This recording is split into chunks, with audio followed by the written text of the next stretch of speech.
Hey guys, this is MDP editing here,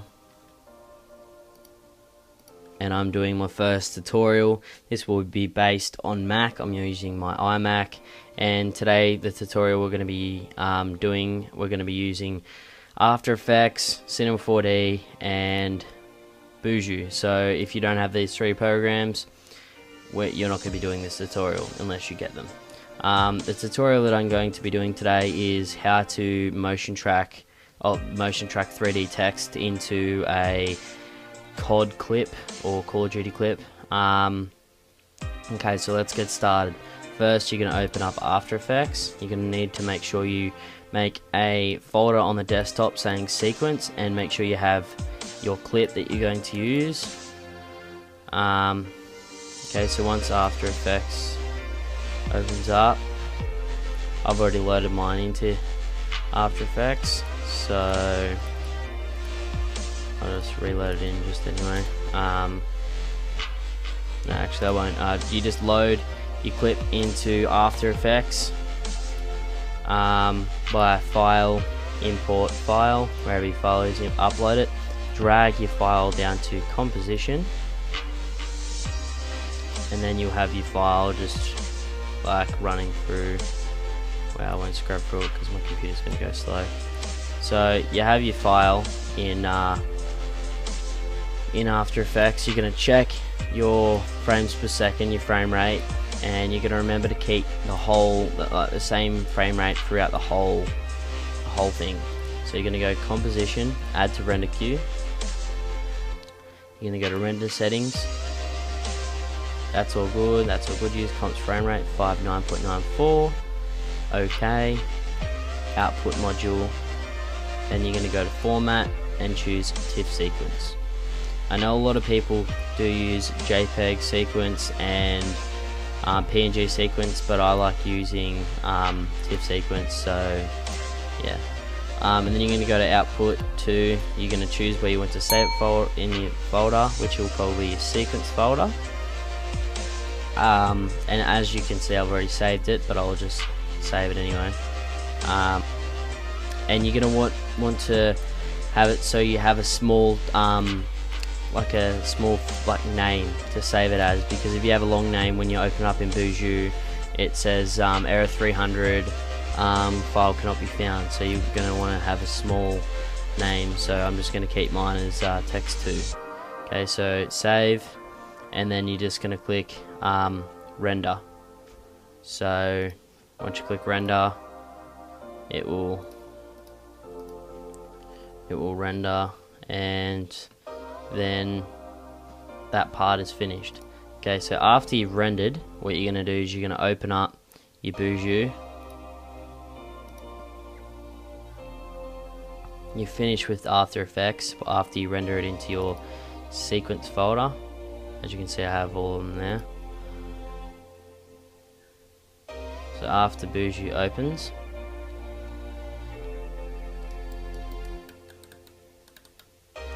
you're gonna this will come up on your screen. You're gonna import sequence, and then you're gonna go to wherever you've saved your sequence, your TIFF sequence. Mine's on desktop in sequence. Then you're gonna click on your first file and open. And then you're going to choose your frame rate, which is mine 59.94, and then you're pretty much set there. Just click apply and then close. Now your clip should be looking something like this in Buju. Alright, so now our next objective is to grab track features, and then you're going to select all frames, sequence 1, make sure, and then go into advanced. Just leave all these settings the same, and then click forward twice and click start. Now this takes a fair while, so I'm just going to go, and I'll be right back when this is done. Alright, so I'm back. After your tracking has done, your video should look something like this. Okay. So after you've done this, what you're going to do next is you're going to go to camera solve. Make sure deleting existing solves unchecked, sequence 1, all frames, optimize camera pass movements, and then click start.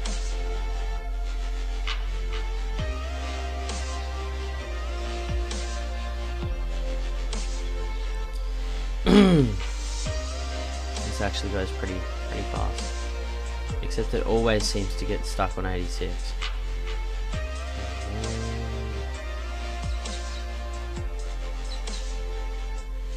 Alright, so now our next thing is to, since we've got not many points here, we don't have a great amount of points, but what I'm going to do in my clip is when you don't have many points, you just go to 3D tasks, solve tools, regenerate structure, and then you'll end up with billions of points, which is just too much.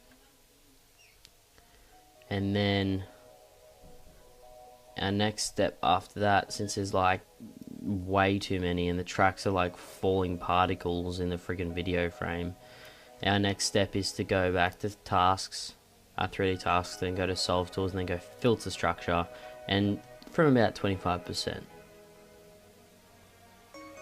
Alright, maybe actually a bit more. Just go back in solve tools, filter structure, 25%. Okay. Now your video should be looking something like this. Alright, this is what your video is looking like. Looking pretty good, none of it's really moving, or none of the particles and stuff like that. So our next thing is to get it sort of on the angle where you want it, yeah, about there. Now we're going to do our scene geometry. Okay, so what you're going to click first is add coordinate from hint. Go down here, type, and change it to x-axis. And what you're going to do is select roughly where you want your text to be from left to right. So I'm going to select from, click this point, then you're going to hold command, I think it's shift on Windows, and then click your next point. Yeah, that's looking alright. Might do this one to this one. Yeah, that's roughly where I want my text. So yep, then you're gonna go connector selected, update, then add coordinate from hint again, go to z-axis, which is front to back, and select your points from front to back. I'm gonna say here to here, works pretty good. Connector selected, update, then you're going to go add coordinate from hint, origin, and then roughly in the middle where you're going to have your text, I'd say about here, and then connector selected, update. Okay, so now we've finished this part. What you're going to want to do now is add a test object, and it's going to show you roughly where your text is going to be. And if our test object isn't really moving, then we've got our thing right. It's on the ground, it's not tilted over. So what you're gonna do just to check that, you're gonna delete that test object and add another one. Okay, add test object, change it to cube, apply, and as you can see now, it is a bit tilted over, so we might just change around our you can fiddle with it just to get your coordinate geometry right, but that's good enough for me. So what we're going to do next is we're going to go to export, camera solve. You're going to leave all that, change this to Cinema 4D. You're going to browse and put it where you want it to save the file. I'm going to put mine on the desktop. So, okay, put it just, whoops. Wow, I'm getting spam with messages. Put on the desktop, and then we're just going to click save. I'll put mine to tutorial, save. Okay, and then you're gonna want to make sure you scale your scene by 100, otherwise it's gonna mess up. So save that and you just click cancel, and that's gonna run. When that finishes, you're gonna have a little tutorial C4D on the thing, and then we're up to our next part. So we're gonna quickly open this. If it doesn't, I don't have to open this. Yes, it's gonna open. Alright, so now you're gonna wanna, it's gonna come up like this. This is what I've done previously. Scale 10 centimeters, textures check, lights checks, and then just press OK. And then we're going to, hopefully it's gonna open up another little window. Remember to take the time. Alright, so this is roughly what our thing's gonna look like in Cinema 4D. As you can see, oops, I'll scrub this out. As you scrub through, our middle thing here isn't moving, that's staying in place, which is really good. That's what we want. So yeah, that's good. So our next thing to do is we're going to hold this and go down to background and let go. Then we're going to double click down here,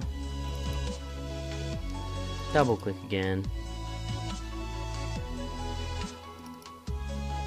and then we're going to go uncheck specular, go to texture, load image, go to your sequence folder wherever you've saved that sequence from before, and you're gonna go down and select your last file, click open, click no, click on our picture, go to animation, and then we're gonna put in our frame rate 59.94 and then click calculate. Okay, so once we've done that, we're going to drag this on our background, and we're going to look something like this. Once again, if I scrub through, it sort of looks like this. It's not really moving, it's looking nice. Okay, I know this plane's off, but you can fix that with the text, so it doesn't really matter. Now, our next thing is to add a text. So we're going to go MoGraph, MoText. I'm just going to put this to just say tutorial, and then make sure we got alignment middle, change our font to whatever I think I'm going to use headline 1, HLPS, yep, and then our depth is going to be 50, and then height 300. That's looking pretty good. Then we're going to go to caps, fillet cap, 2 steps, 10 centimeters, fillet cap, 2 steps, 10 centimeters, and that's basically what it's going to look like. If we render out here, it looks weird, but that's what our text is going to look like roughly.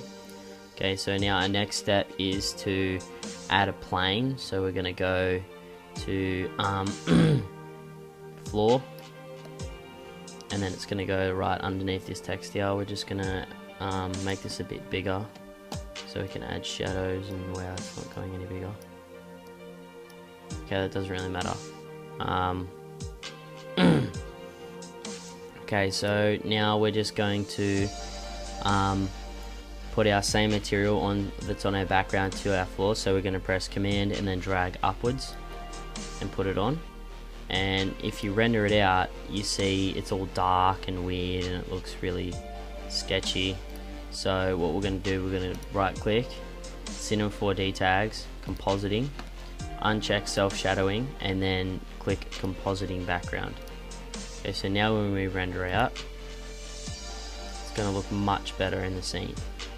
Okay, so now we're going to play around with our text a little, just to get it right how we want. You're going to have to select the floor and the text at the same time, so just hit command and click on the floor.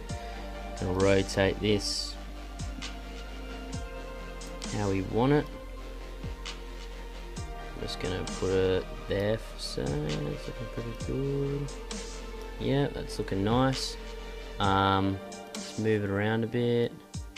Around, move it back a bit maybe, and then just lower it down a little bit. Okay, now this is how we want it once we render it out. Or that's looking pretty nice. Okay, so as you can see, it doesn't look really realistic. It looks really weird. So what we're going to do is we're going to go to render settings, effect, ambient occlusion, and make our ray length 150. Now this makes a big difference. As you can see, it makes it look like it's actually in the scene now. So after we do that, we might as well go ahead and add a light. You're just going to go click there, light, and then we're just going to make this to mimic our light source up here. Oh, whoops, whoopsie, whoops. Alright, that's looking pretty decent. Alright, now we're going to go to shadow on our light and go shadow map soft and put our density to about 80%, and then once we render out, now we actually have shadows, which looks very nice. So that's pretty sweet. That's looking nice. You can add some materials like colors to make it look nice. Do whatever you want really, but I'm not going to do that since I'm just doing a tutorial for you guys. Once you scrub through, as you can see, it's not really moving, staying still. Those white boxes are the text, so it's not really moving. So that means that we've had a success. We're going to go up to our render settings now. I'm going to go output, say 1280 by 720, current frame 59.94, frame rate 60, doesn't matter. Current frame, we're going to select all frames and then go save it to wherever you want to. I'm just going to say desktop, even though I'm not even going to save it. Tutorial, save, and then we're going to go format down to QuickTime Movie, and then we're pretty sweet there. Select alpha channel, multipass, good, geometry, good, and alright, we're pretty sweet now. Now all you have to do is select that, and it's just gonna, that's a previous project, sorry about that. That's just going to render our text, and it's what it's going to look like, guys. So if you like this tutorial and it helped you out, just like this video, subscribe for more tutorials and stuff like that, and comment below and tell me what you'd like me to do a tutorial of, and I'll do my best to respond and try and do a good tutorial. So yeah guys, I hope this helped you out and you liked it. So I'll see you guys next time.